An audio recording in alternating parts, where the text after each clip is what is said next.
All right, thank you for joining us on the Bright Side. Bright Side philosophy is, we're here every day helping clear up the confusion, the obfuscation that surrounds health, that not only surrounds health, but is promoted. Obfuscation and confusion are promoted because it makes money. It's predatory. It's a predatory model that confuses us, that speaks in Latin. You ever wonder why your prescriptions are in Latin? What's that about? Would you think your doctor speaks Latin? No, he doesn't speak Latin. It's to confuse. It's to obfuscate. Priests throughout history have done this. Confused and obfuscated so that they can entrench themselves as authorities. We don't need any authorities when it comes to health. We're self-contained. The modern medical model is predatory, it's exploitative, and ultimately, at the end of the day, it really could care less about health and wellness as long as it's making money. That's the bottom line. It's a predatory capitalist model that's designed to make money, not designed for health. Health is just an epiphenomenon. It just happens to happen or not happen. But it doesn't really matter as long as it's making money. And we don't need to be interfacing with a medical model. That's the idea. That's why I call this program The Bright Side, because it's the good news that says that we can take care of our health ourselves. Health is easy. It requires no intervention with the medical model, save if you get hit by something. You know, obviously, there's emergency medicine, and there's a very important role for emergency medicine, and I'm not Pollyannish about that. I'm not even Pollyannish about the occasional use for medication. Sometimes you need medicine. Rarely. But occasionally you do. But for the most part, medicine does nothing but complicate. It creates complications and an added burden on an already messed up body. If you're sick, you've already got a burdened body, a sick body. Is medication occasionally necessary? Perhaps. Antibiotics, pain pills, occasionally emergency medicine if you've been messing up your body for years. Occasionally you may need some kind of emergency medicine if you have a biochemical crisis of some kind. But medicine is never curative. It doesn't cure. That's not its role. It's to reduce symptoms. Maybe have antibiotics if you want to consider that a cure. But aside from that, medicine's role is to reduce symptoms, or perhaps better stated, to hide symptoms, to mask symptoms, which are at the end of the day are nothing but our friends. They're telling us that we got something wrong. Do you really want to mask a symptom if it's communicating a message that something is wrong with the body?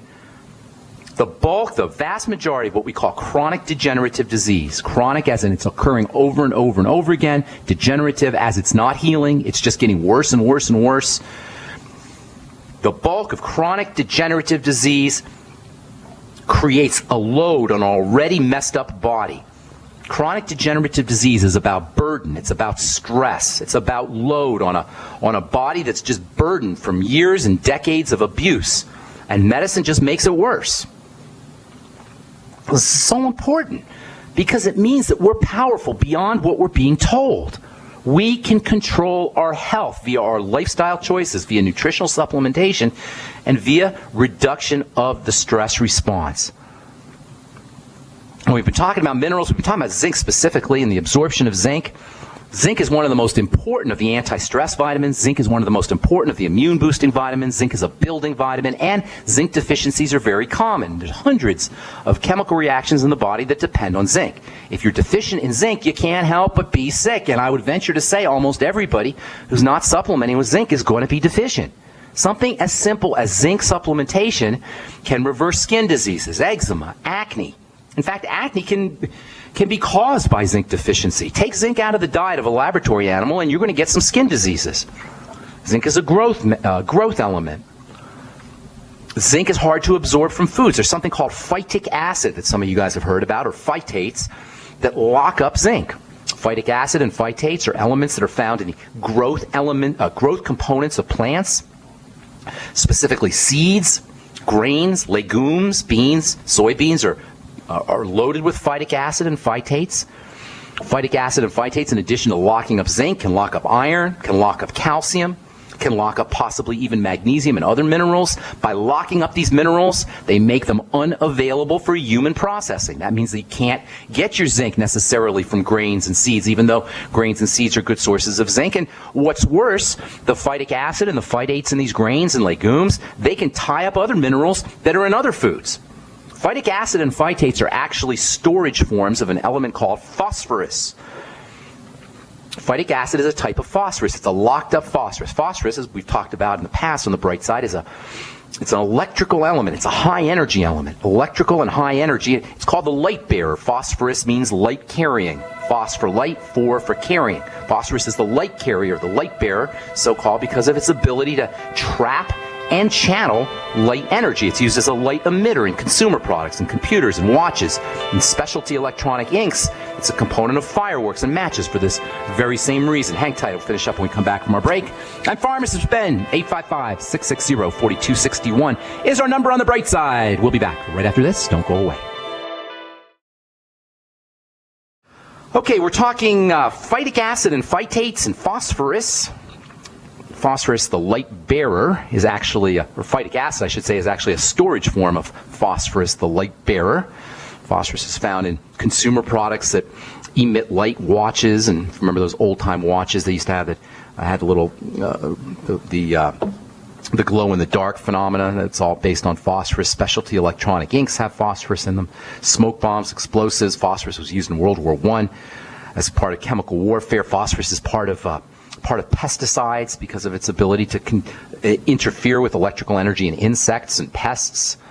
And along with potassium and nitrogen, phosphorus is a critical element for the growth of plants. Phytates, phytic acid, can be thought of as a trapped form of phosphorus. Seeds will trap phosphorus to maintain their dormancy, to keep them asleep. Seeds are supposed to be asleep, and one of the ways they maintain their sleepiness, if you will, is by trapping phosphorus. The technical name for phytic acid is inositol hexaphosphate, as in hexa meaning 6 and phosphate meaning phosphorus. There's 6 elements of phosphorus attached to an element called inositol, which is a type of vitamin. So IP6, or phytic acid, if you will, whatever you want to call it, IP6, inositol hexaphosphate, phytic acid, or phytates, are basically locked up forms of phosphorus. They're an element of inositol with 6 elements of phosphorus tied together, and this keeps the plant's energy in a potential state, in a possibility state, rather than in an actual state. There's 2 kinds of energy. You got potential energy or stored energy, and then you have active energy or dynamic energy. Those are the 2 main types of energy. When a plant is growing, or when anything's growing, or when anything's moving, its energy is in a movement state, a dynamic state. I guess they call it kinetic energy, as opposed to when it's locked up, tied up, that's called potential energy. So you got potential energy and you got kinetic energy. A seed's energy is in the potential state, and phytic acid is one of the ways that a seed maintains its energy in this sleepy potential state. This anti-growth property, this anti-movement property, anti-dynamic property of seeds is what keeps them asleep. It keeps them dormant until water comes into the picture. And this is one reason why sprouting seeds and sprouting grains and sprouting beans can have such important nutritional benefits. You're actually freeing up the energy. You're turning that energy, which is in a stored potential state, into an explosive kinetic state, into a dynamic state. And you can also mitigate some of the mineral binding effects of these phytic acid, of these phytates and phytic acid, by using water. So sprouting seeds and sprouting grains not only releases the energy, but it also diminishes the phytic acid and phytates' ability to lock up zinc and lock up calcium and lock up magnesium and iron and other growth minerals. This is just another reason why sprouting can be so good for you. Other vegetables like garlic and onions particularly can help reduce phytic acid's ability to bind minerals. If you like the flavor of onions and garlic, most people like onions at least, it's probably a good idea to use a little bit of onion juice, or grind up some onions, or chop up some onions or garlic when you're cooking grains or cooking beans, or cooking any veggies for that matter, which can have phytic acid in them or phytates. This is especially important if you're a vegetarian or a vegan and you're eating lots of grains or you're eating lots of beans. Another important strategy for freeing up phytic acid or making phytic acid less tenacious when it comes to binding minerals is fermentation. Bacteria have an ability to process phytic acid and process phytates and then release the minerals, release the phosphorus, and also release or reduce the phytic acid's ability to tie up minerals. And this is a reason why fermenting grains, another reason why fermentation is so helpful, fermenting grains and seeds with good bacteria. And it's also a reason why using probiotic supplements, using the Biolumin Nightly Essence from Longevity, using the Jordan Rubin Probiotic Enriched Cheese, using the Swear V, and using the Amasai, and eating fermented foods in general can be an important part of nutritional health. This is just another reason why you want to interact with fermented foods. You'll help break up the phytic acid or reduce the phytic acid's ability to lock up minerals. And, by the way, this is one of the reasons why dysbiosis or messed up gut bacteria can be so problematic. If you don't have enough gut bacteria, the wrong kinds of gut bacteria, you may not be able to free up the minerals from the phytic acid if you're eating lots of grains or you're eating lots of veggies or you're eating lots of beans or seeds. And by the way, this anti-growth property that phytic acid has is not necessarily a bad thing. This ability that phytic acid has to tie up growth minerals like zinc and iron and calcium may have actually some anti-cancer benefits. In fact, there are folks who believe that phytic acid, or IP6 as it's called, inositol hexaphosphate, may have chemotherapy benefits, chemotherapy-like benefits, medicinal properties that in the same way that they can keep normal cells from growing and dividing, they may be able to keep cancer cells from growing and dividing. And as far as zinc goes, which is what we're talking about here, and we'll probably be talking about for the next day or two. By the way, tomorrow we're going to have a really interesting guest on. Dr. Andrew Harley is going to be talking about zinc depletion and mineral depletion out of the soils. He's a PhD geologist, and he's got an expertise in soil depletion. He's part of Longevity, and he's a good friend. I've been trying to get him on the air now for a while. He's going to be on tomorrow. We'll be talking about zinc depletion from the soils. Phytic acid also has a role to play when it comes to zinc deficiencies. In addition to zinc depletion from the soils, eating lots of grains and beans and seeds can be a reason why many of us are zinc deficient. Phytic acid plays a significant role in tying up zinc like it ties up other minerals. And this is especially important, as I said, for vegans and vegetarians. Zinc is a growth element. It's a building element. It's a skin element. It's a genetic element. And this is why seeds are great zinc sources, by the way, but it's also why seeds may keep you from making that zinc that's in the seeds available. Eggs and dairy are also good sources of zinc. Again, eggs and dairies are growth foods. All your growth elements, growth foods, are going to be sources of zinc. Eggs and dairy, you don't have, if you're getting your zinc from eggs and dairy, you don't have to worry about phytates and phytic acid. Same with meats. Organ meats in particular are good sources of zinc, and you're not going to have to worry about phytic acid. Phytic acid is found in seeds because seeds are growth elements, but you can get your zinc from eggs and dairy and organ meats and not have to worry about the phytates. Zinc is a major player in genetics. In fact, zinc is somewhat quintessential when it comes to the story of epigenetics. Epigenetics is the science of how nutritional elements affect our genes, and zinc is like a poster child for epigenetics. A little chunk of zinc actually hangs on to the gene. It's called a zinc finger. And genes have an extension of amino acids, and at the top of that extension you have a little piece of zinc. That's called a zinc finger, and it's responsible for keeping the genome, the genetics, healthy and strong. Zinc fingers, this long string of amino acids with a zinc cap, if you will, on the gene, keeps the DNA folded in just the right shape. Zinc is a major player in the development of the embryo and the fetus. It's involved in protein metabolism and the integrity of fetal DNA. In this way, zinc is a major player in the health of cells and cell division and growth, cell growth in the developing fetus or the developing embryo.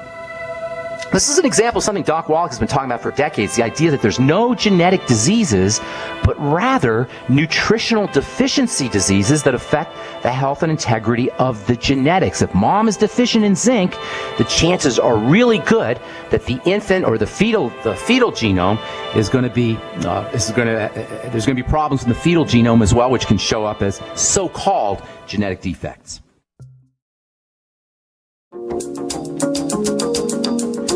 All right, we're back on the bright side. I am Pharmacist Ben. Thank you for being here. Tomorrow we'll continue talking zinc, and we'll talk about how zinc is related to those all-important signaling molecules, because that's what we're really talking about here is signaling molecules.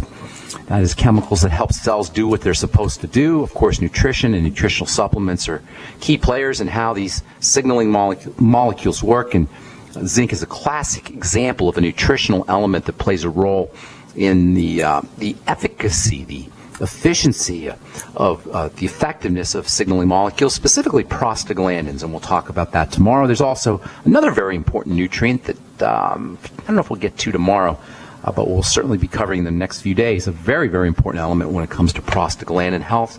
I should say very important vitamin when it comes to prostaglandin health, and we'll talk about that in the coming days. as we continue talking signaling molecules and arginine and amino acids on the bright side. Okay, our number today is 855-660-4261. If you've got a health challenge that you need help with, let us help you out.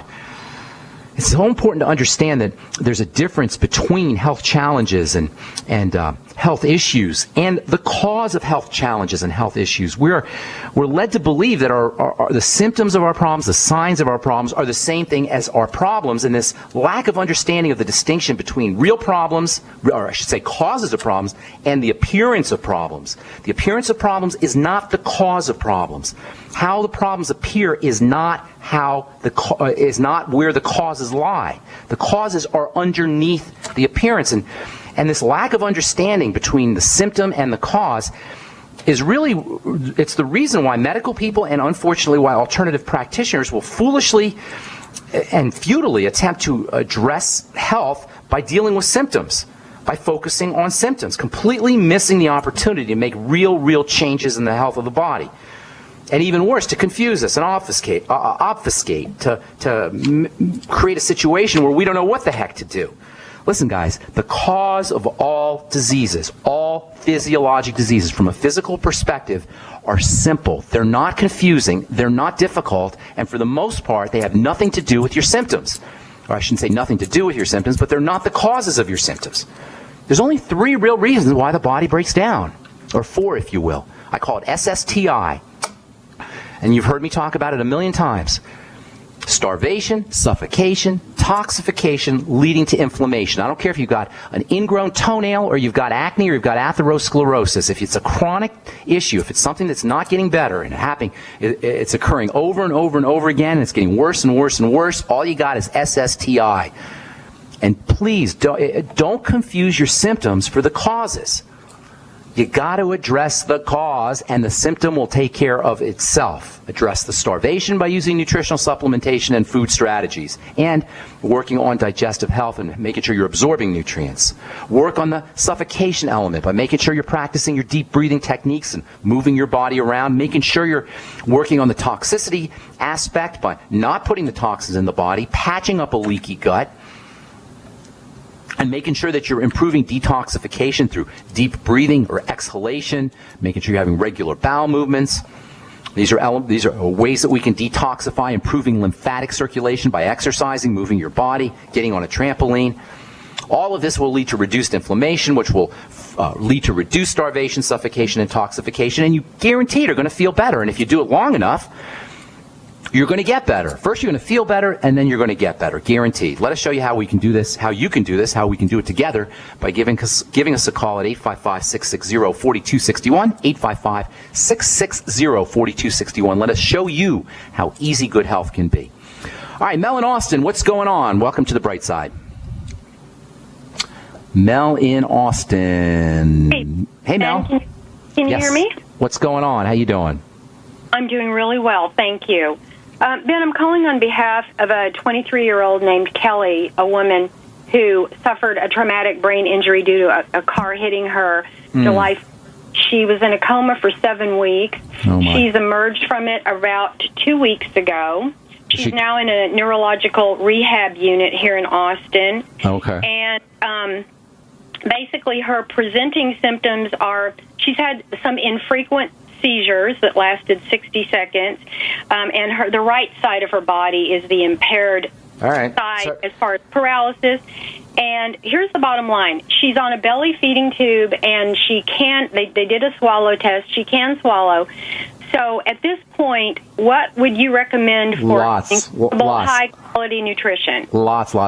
First of all, the specifics of how her body is breaking down are not as important as the fact that it is breaking down. And this is not a degenerative condition, not yet anyway. It's more of a traumatic condition, but the healing protocols are still going to be the same. She's got to pound the nutrients in, first of all, in liquid form. They say she's being fed through a belly tube, right? Yes. Okay, can they get, you're going to, when you're on a belly tube, you're in the hospital owns you. So you can't really do things unless you have the hospital's permission when you're in a condition like this. That having been said, if they're willing, any kind of nutrients that you can put inside that belly tube are going to be helpful. Specifically electrical nutrients, that is the B vitamins, and electrolytes. The B vitamins are especially important for growth and repair. And because of their water solubility, they're urinated out, so you can run deficient in these things very quickly if you're not replacing them. So using the B vitamins are important, and all electrolytes, potassium, calcium, sodium, magnesium, all of these are going to be important if you can get those in the belly tube. Vitamin C, excuse me. Vitamin C is unspeakably important for growth and repair, and again, it's water soluble, so it's going to be flushed out every time she goes to the bathroom or urinates. Anytime anybody goes to the bathroom or urinates, you're losing your vitamin C and B complex and electrolytes, so it's important to keep those, to keep replacing those. Protein is also very, very important for rebuilding and growth and repair. Making sure she's getting enough protein and amino acids is going to be important, especially the building amino acids like arginine. It's probably the most important of the building amino acids. So many more things to do. Minerals are also important. Again, you'll have to get the hospital to permit minerals in the feeding tube. Zinc, as we've been talking about for the last couple of days, is very important. Magnesium is very important.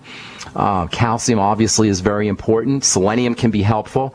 MSM, sulfur can be helpful. These are all growth and repair kinds of nutrients. And then essential fatty acids are also going to be important, and also fatty vitamins like vitamins A and vitamins E.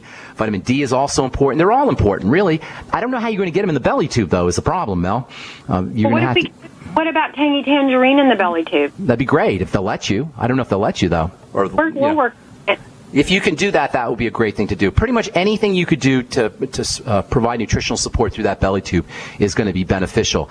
Once she gets off the belly tube, you're going to have to do a lot of work with the digestive system. There's probably going to be some dysbiosis or messed up gut bacteria when she gets off the belly tube and when she recovers. But in the meantime, vitamin C, vitamin E, zinc, vitamin A, and the Beyond Tangy Tangerine and essential fatty acids, they're all super duper important. Pretty much every single thing you could do with a body with someone who's that compromised is going to be helpful. And you're just going to have to work with the hospital. Unfortunately, like I say, they own her body, and you're going to have to get their permission to do anything. Hey, I need to ask you two more questions. Sure, Mel. What about using phosphatidylserine or glycerophosphacholine? You know, those are they're not fundamental. They're great, but they're not fundamental. They're certainly not like the Mighty 90. They're not. I don't want to say they're bad, but they're not like the Mighty 90. Phosphatidylserine and phosphatidylcholine, these are lecithin type molecules, and they're very, very important for neural development and healing the brain. Incredibly important.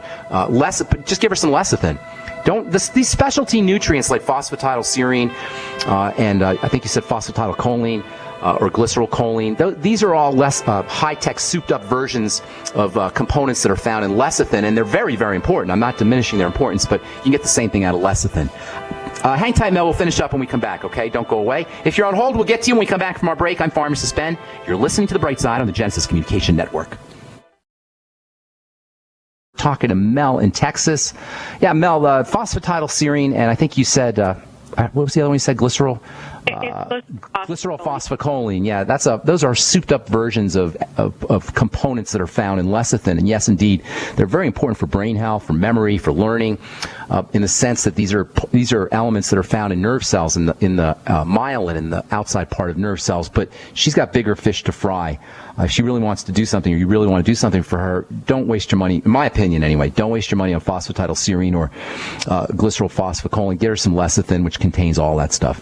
Well, what about the Mighty 90 and then supplementing more B's and C? That's what I would be doing, absolutely. And yeah, the Mighty 90 and then higher amounts of the water-soluble nutrients, which, as I say, are flushed out and typically not replaced. And they're very, very important. The B vitamins are crazily important for the brain. I mean, it's hard to even express how fundamentally important the B vitamins are for the brain. B for brain, just think of it that way. In addition to B for building, but B for brain, they're your brain vitamins.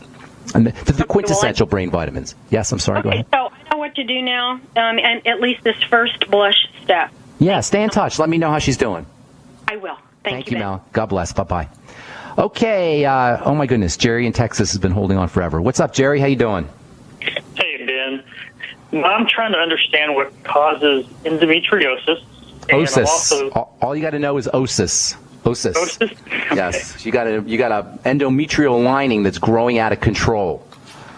That's basically what you got. Endometrial lining is the lining on in the female reproductive system in the uterus that's shed every month.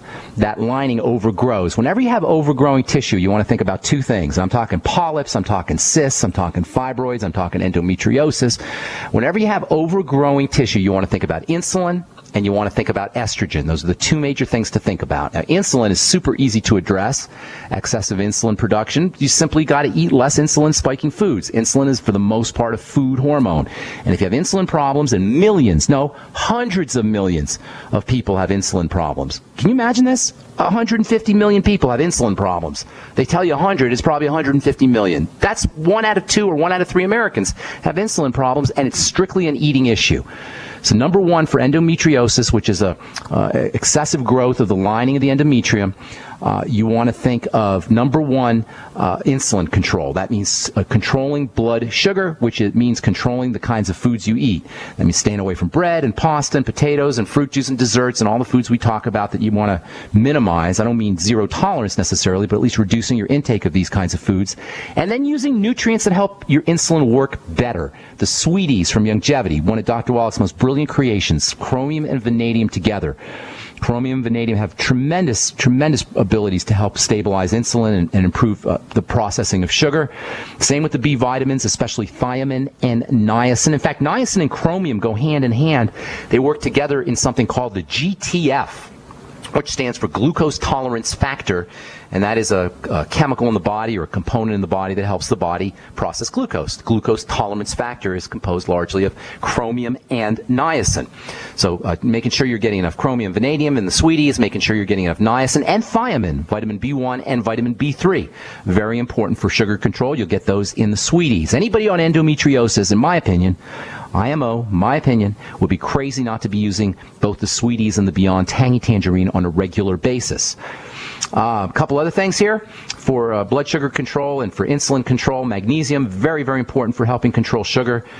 Zinc, as we've spoke about, as we've been speaking about, is also important for insulin, using 50 milligrams of zinc a day, in addition to the Beyond OsteoFX, which will get you some magnesium. Taurine is also important for sugar control. Arginine is also important for sugar control. These are all in the name of, or in the interest of, reducing endometriosis symptoms. Then there's the estrogen connection. Using pregnenolone capsules or tablets, 100 milligrams a day is a great way to balance out estrogen. You can use progesterone cream as another great strategy for balancing out estrogen. If you're using the Longevity products, you might want to try the Woman's FX product. There's an herb called Dong Quai, Dongquai, another herb called Vitex, Vitex. Both of those can help stabilize excess estrogen. And remember, it's insulin and it's estrogen that you want to think about with endometriosis. They kind of go hand in hand there. Essential fatty acids, crazy important for all estrogenic issues. Using the ultimate EFAs. In fact, if you have endometriosis, you probably want to double your EFAs. Instead of 9 a day, I'd be taking 18 a day of the essential fatty acids, 6 of the ultimate EFA plus especially.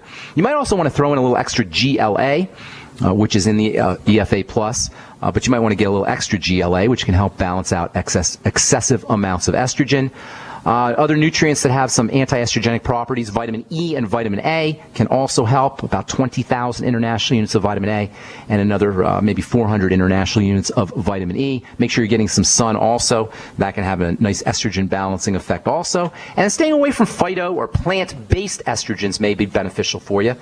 Soy can be especially problematic for folks who have endometriosis. So focus on estrogen, focus on insulin. As far as insulin goes, use food choice, improve your food choices, staying away from insulin spiking foods. Use nutrients that help you process sugar, or insulin boosting nutrients like chromium and vanadium in the B complex.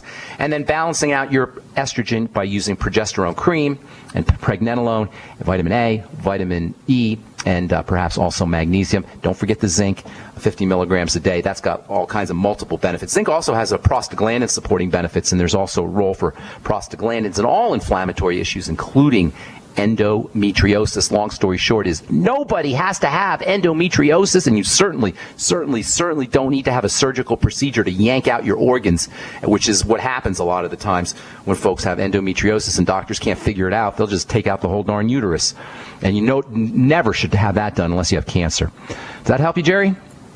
Yes, just one quick question. Sure. And maybe I know your answer, but if you were trying to get pregnant, yes, would you take a surgery that cut out endometriosis? Absolutely. I would never, ever let a doctor touch me with a knife unless I had cancer. I wouldn't, oh my goodness, are you kidding me? You know what? I wouldn't even go to a doctor. I don't even know the last time. I went to a doctor a couple of years ago. I had to have a life insurance policy for my business. That was the only time, and I hope I never have to even walk into a doctor's office. No, I would never let a doctor touch me with a knife, ever, under any circumstances except for cancer. Or, of course, if you have mechanical injury or mechanical trauma, but not for endometriosis, which is a degenerative chemical issue, a biochemical issue. Okay? Thank you for your thoughts. Thank you. God bless, buddy. Okay, Ron in Texas, what's up? How you doing? I'm sorry, who'd you call? I talked to you. What's going on, Ron? Hey, Ben, how you doing? I'm well. What's going on, Ron? I guess Texas is in the house today, huh? Well, yeah, we got a lot of Texans here. I think I got a couple more from Texas coming up. What's going on? Cool. Well, I'm calling about my wife. She has been diagnosed about 5 years ago with Graves' disease, and that's just one of her many health conditions that's going on. So they, I say they nuked her thyroid with the radioactive iodine. Yeah, not smart. Not a good idea. Is she better? Right. Yeah, as far as having to take Synthroid for the rest of her life. All right. Well, we got about a minute here. Let me tell you how to handle Graves' disease simply and easily. First of all, remember, we're trying to simplify this whole health process, okay? Graves' disease is an autoimmune disease. Autoimmune, the key word in autoimmune is immune. That means your defense system is going crazy. If you have a defensive problem, you by definition have an offensive problem. Does that make sense? If you have a defensive disorder, you have an offensive problem. Otherwise, you wouldn't have a defensive disorder. So the only question to ask with all autoimmune diseases is, what is the offending agent? Now, the offending agent isn't getting sprinkled on your wife's head from the sky, right? It's not being shot at her by little elves that live in the woods. That's what they used to tell you a disease was caused about, right? What could be a possible offending agent? Is she an IV drug user? Probably not. Is she is she working in a coal mine and breathing in toxic hydrocarbons from the coal mine? Probably not. So more than likely, the immune offending agent that's triggering the immune reaction is coming in from food. And given the fact that 80% of the immune system is located in the digestive tract, pretty much by definition, if you have an autoimmune disease or any immune disease, you got a food disease. This is such good news because it means all you got to do is figure out what the heck's going on in the digestive tract. What's going on in the, what kind of absorption problem or what kind of food problem she has. Link her issues to problem foods. I guarantee you with 100% certitude, I'm telling you this, 100% she's got some food problems. Get on the Biolumin Nightly Essence. Get on digestive enzymes. I don't know what the heck that noise is, but I'm going to cut you off here. Ron, I'm sorry. Yeah, focus on food. Use digestive enzymes. Use the Biolumin Nightly Essence. Do a food diary and eliminate foods. All autoimmune diseases, that's true for, including Graves' disease. All right, I'm Pharmacist Ben. Thanks so much for listening, friends. Tomorrow we'll continue talking about zinc and prostaglandins as well. You're listening to The Bright Side on the Genesis Communication Network. We'll talk to y'all later, folks. Bye for now.